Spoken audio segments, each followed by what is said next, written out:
viewers, let's go to the top story tracking right now. Nitish Kumar has left the Grand Alliance. Nitish Kumar has submitted his resignation to the governor. Now it has become formally clear that the RJD and the JDU are no longer together anymore. Along with this, Nitish Kumar has also gone ahead and he has staked, I repeat, he has staked the claim to form the government. So let's go straight to my colleague Prakash, who is on ground in Patna, and he is our editor special projects.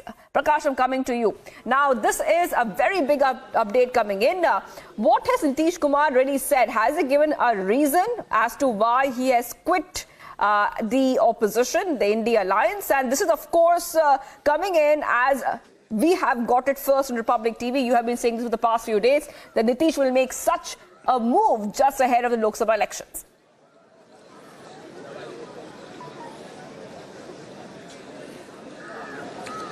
Well, the breaking news here is that the BJP has elected Samrat Chaudhary as the leader of the legislature party and Vijay Sinha as the leader, deputy leader of the legislature party, meaning thereby both of them will be sworn in as deputy CMs most likely, because Samrat Chaudhary is a member of the Bihar Legislative Council, and since he has been elected as the leader of the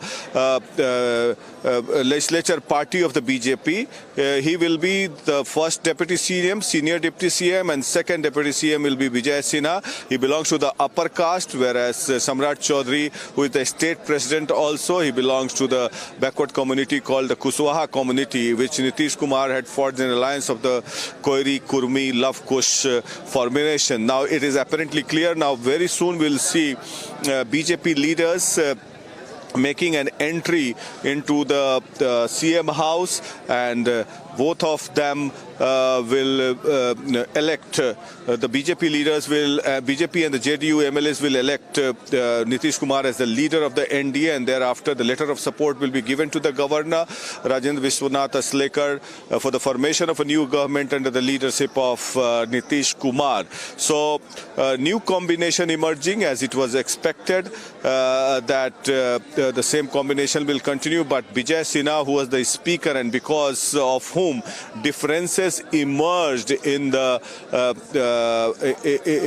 NDA last time when Nitish Kumar had left the NDA, he is becoming the deputy CM. And this announcement has been made keeping in mind the Lok Sabha elections, because the upper caste are one of the important support base of the BJP. So one person, Vijay Sinha from the upper caste community, has been nominated as the deputy leader, and second is Samrat Chaudhary, who comes from the backward community, and EBC face will be also sworn in. Most likely Hari Sahni will also be made one of the ministers, and it is most likely now we see that some vehicles are making an entry into the, we'll try and get in a word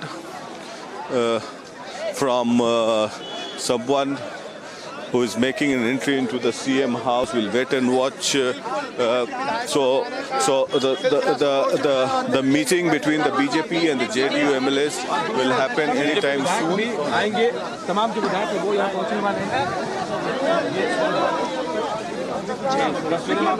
party का विधायक यहाँ पहुँचने लगे हैं और BJP के This is the BJP MLA. BJP MLA have started reaching the CM. Yes, BJP MLAs have started reaching the CM house. There you see BJP MLAs have started reaching the CM house, and that is being done according to the script. It is all scripted that BJP MLAs will enter into the CM house, and thereafter they will elect Nitish Kumar as the leader of the NDA, and then they will go with a letter of support to the governor house, form the government, seek an approval from the governor to form the government. So there you have it. Is all happening according to the script what we had been reporting. मैंने जब पूछा कि क्या नीतीश कुमार के आवास पर जा रहे हैं आप लोग, तो उन्होंने कहा कि हाँ नीतीश कुमार के आवास पर जा रहे हैं। आज हालांकि शपथ को लेकर मैंने सवाल पूछा, उन्होंने कोई जवाब नहीं दिया। ये देखिए, अब ये पूर्व उप मुख्यमंत्री का मैं विशेष तौर पर धन्यवाद भी देता हूं कि बिहार के विकास के लिए और लालू प्रसाद जी के आतंक को समाप्त करने के लिए जो जनमत 2020 में हम लोगों को मिला था, उसको फिर से एनडीए के रूप में स्थापित करना और बिहार में जंगल राज नहीं बन सके, इसके लिए भारतीय जनता पार्टी के पास जब प्रस्ताव आया आदरणीय नीतीश कुमार जी का, और उनके दूत के तौर पर संजय झा जी यहाँ आए, हम लोगों को प्रस्ताव दिया, तो हम लोगों ने समर्थन का निर्णय लिया। और पार्टी का जो दायित्व है, एक सामान्य कार्यकर्ता के तौर पर पार्टी को मजबूत करना और देश के यशस्वी प्रधानमंत्री जी के नेतृत्व में 2024 में 40 की 40 सीट जिताकर बिहार से देने का संकल्प भी हम लोगों ने लिया है। बहुत बहुत धन्यवाद। अब आदरणीय विजय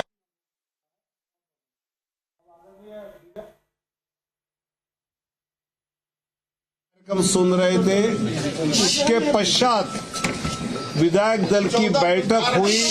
अरे कौन चाहता है? उस विधायक दल की बैठक में हमारे सीनियर विधायक पूर्व प्रदेश अध्यक्ष माननीय नंदकिशोर यादव जी ने प्रस्ताव रखा, जिस प्रस्ताव का डॉक्टर रमेश कुमार जी, डॉक्टर प्रेम कुमार जी, भागीरथी देवी, जनक राम जी और नितिन नवीन जी ने समर्थन दिया और सभी विधायकों ने एक मत से वो प्रस्ताव पारित किया, जिस प्रस्ताव में भाजपा, जदयू, सभी एनडीए के मित्र पक्ष मिलकर एनडीए की सरकार बिहार में बनाई जाए। बिहार वासियों के हित के लिए ये सरकार बने और भारतीय जनता पार्टी के विधायक दल के नेता के नाते सम्राट चौधरी जी का चयन किया गया और उपनेता के नाते श्रीमान विजय सिन्हा जी का चयन किया गया है। मैं अभी सम्राट जी और विजय जी को 2-2 मिनट कहने के लिए कहता हूं और यहाँ से सभी विधायक जदयू के साथ संयुक्त बैठक के लिए जाएंगे। वहाँ एनडीए की बैठक में वहाँ पर नेता उपनेता चयन किया जाएगा और बाद में फिर माननीय राज्यपाल जी को हम सब मिलेंगे। आज भारतीय जनता पार्टी ने मेरे जीवन के लिए एक ऐतिहासिक कार्य किया और मैं देश के यशस्वी प्रधानमंत्री आदरणीय नरेंद्र मोदी जी, देश के गृह मंत्री आदरणीय अमित शाह जी और पार्टी के हमारे राष्ट्रीय अध्यक्ष आदरणीय जेपी नड्डा जी, और यहाँ पर हमारे 2 चुनाव प्रभारी के तौर पर नियुक्त हैं आदरणीय विनोद तावड़े जी और दीपक प्रकाश जी के नेतृत्व में बिहार में भारतीय जनता पार्टी का अध्यक्ष भी भारतीय जनता पार्टी ने हमें बनाया, विरोधी दल का नेता भी बनाया। ये मेरे लिए भावुक क्षण है कि आज सरकार में भी दायित्व, सरकार में काम करने के लिए भी विधानमंडल दल का नेता के तौर पर चयन किया। इसके लिए मैं देश के प्रधानमंत्री जी से लेकर पार्टी के राष्ट्रीय अध्यक्ष, सभी नेतागण और सभी माननीय विधायकों का मैं विशेष तौर पर धन्यवाद भी देता हूं कि बिहार के विकास के लिए और लालू प्रसाद जी के आतंक को समाप्त करने के लिए जो जनमत 2020 में हम लोगों को मिला था, उसको फिर से एनडीए के रूप में स्थापित करना और बिहार में जंगल राज नहीं बन सके, इसके लिए भारतीय जनता पार्टी के पास जब प्रस्ताव आया आदरणीय नीतीश कुमार जी का, और उनके दूत के तौर पर संजय झा जी यहाँ आए, हम लोगों को प्रस्ताव दिया, तो हम लोगों ने समर्थन का निर्णय लिया। और पार्टी का जो दायित्व है, एक सामान्य कार्यकर्ता के तौर पर पार्टी को मजबूत करना और देश के यशस्वी प्रधानमंत्री जी के नेतृत्व में 2024 में 40 की 40 सीट जिताकर बिहार से देने का संकल्प भी हम लोगों ने लिया है। बहुत बहुत धन्यवाद। आज भारतीय जनता पार्टी जो भी जिम्मेवारी दी है, हमारे नेतृत्व, सक्षम नेतृत्व, मैं हृदय से आभार और धन्यवाद देता हूं कि बिहार के अंदर व्याप्त अपराध, भ्रष्टाचार, जंगल राज की मानसिकता गुंडे राज में तब्दील हो रहा था और सक्षम नेतृत्व ने बिहार की जनता के हित में जो निर्णय लिए हैं, मैं अपने देश के प्रधानमंत्री, राष्ट्रीय अध्यक्ष, गृह मंत्री और प्रभारी महोदय का आभार व्यक्त करते हैं, धन्यवाद देते हैं कि जो भी निर्णय है हम लोग बिहार की जनता के भावनाओं के अनुरूप और जनता के जो जनादेश है उसका सम्मान करते हुए बिहार के अंदर एक सकारात्मक रचनात्मक वातावरण बने, ये हम लोगों के संकल्प सुशासन स्थापित करने का, उसको साकार करने के लिए अपने नेतृत्व के आदेश के प्रति आभार और बिहार की जनता के प्रति अपनी जिम्मेदारी निभाने के लिए तमाम लोगों का धन्यवाद। कि अपने स्वार्थ में किस तरह से युवाओं के रोजगार के मामले को, युवाओं के नौकरी के मामले को इन्होंने पुनः नफरत की राजनीति की ओर ढकेलने का काम किया है। और स्पष्ट रूप से बिहार के युवा जो नौकरी मिलने के बाद खुशियां महसूस कर रहे थे, जो उनके चेहरे पर मुस्कुराहट थी, उस मुस्कुराहट को छीनने वाले नीतीश कुमार जी ने आज इस्तीफा देकर के युवाओं को और युवाओं के नेतृत्वकर्ता तेजस्वी प्रसाद यादव का जो सोच रहा है उस सोच को धक्का पहुंचाने का काम किया है। स्पष्ट रूप से उनको ये बताना चाहिए था कि आखिर किस स्वार्थ में, किस कारणों से वो आज भारतीय जनता पार्टी के साथ जा रहे हैं।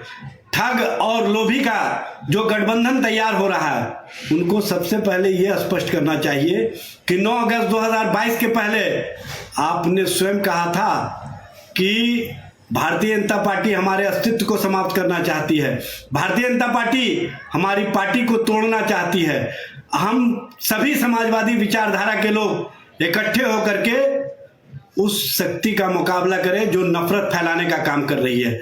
और उस समय लालू प्रसाद जी, तेजस्वी जी, कांग्रेस और वामपंथी दलों ने आपको ये भरोसा दिया कि हम आपके अस्तित्व को समाप्त नहीं होने देंगे, हम आपके जो सोच है उस सोच को समाप्त नहीं होने देंगे। और हम लोगों ने 9 अगस्त 2022 को आपको साथ दे करके आपके अस्तित्व को भी बचाया, आपके इज्जत को भी बचाया।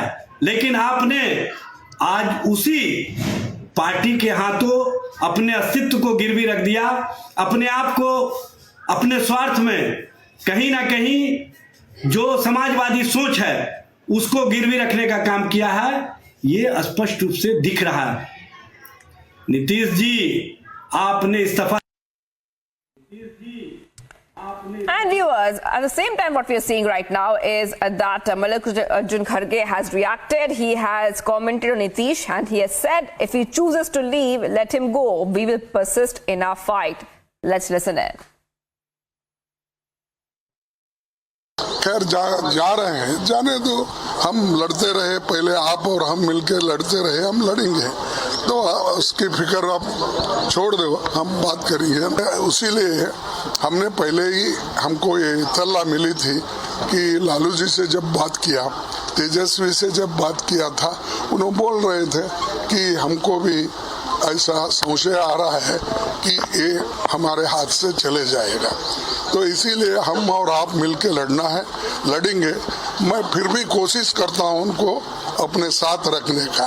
अगर वो रहना चाहते हैं तो ठीक है, अगर हम कितना कहे तो भी अगर वो जाना चाहते हैं तो वो जाएगा ही। इसीलिए ये पहले से मालूम था, लेकिन हमने ये इंडिया अलायंस को इंटैक्ट रखने के लिए हम होके कोई बात अगर गलत करेंगे तो वो रॉन्ग मैसेज आएगा। इसीलिए हमने कल लोग पूछे मुझे, परसों पूछे, तो मैं यही कहा कि देखेंगे, अभी हम तो उसका डेवलपमेंट हमको मालूम नहीं, उसके बाद हम देखेंगे, हमने ये कहा था। लेकिन ये सूचना तो हमको बिहार के डिप्टी चीफ मिनिस्टर और लालू प्रसाद दोनों ने दिए थे और आज वो सच हुआ।